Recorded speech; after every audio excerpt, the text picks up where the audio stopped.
কেনার পয়সা নেই বাবার কাছে। আমার বাবাকে আমি কোনোদিন দেখিনি একটা অনুষ্ঠান বাড়িতে গেছে, কেন? লজ্জা পেত, কারণ আত্মীয় স্বজনরা পরিচয় দিত না আমার বাবাকে, রিক্সা চালায় তাই।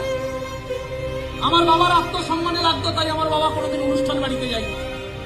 ভোরবেলা 5টার সময় উঠে মান্থলি টানতে যেত, একটা ফাটা লুঙ্গি পরে, একটা জামা সেটা ফেটে আছে ওই অবস্থায় যেত। তার ছেলে মজা করলে মানায়?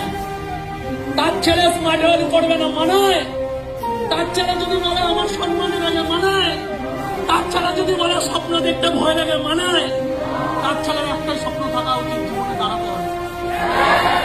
এর জন্য রোগের মধ্যে 20 টাকা বাঁচানোর জন্য মা হেঁটে যায়, অটো ভাড়া নেয় না, 20 টাকা বাঁচবে তাই। তার ছাড়া গাড়ি কেনার যদি অভাব থাকে, গাড়ি কেনার ক্ষমতা থাকে, গাড়ি কেনার একটা প্ল্যাটফর্ম থাকে, আরে আমাদেরকে কেউ 50,000 টাকার কার্ড দেবে না। স্মার্ট ভ্যালু আমাদেরকে জায়গা দিয়েছে যে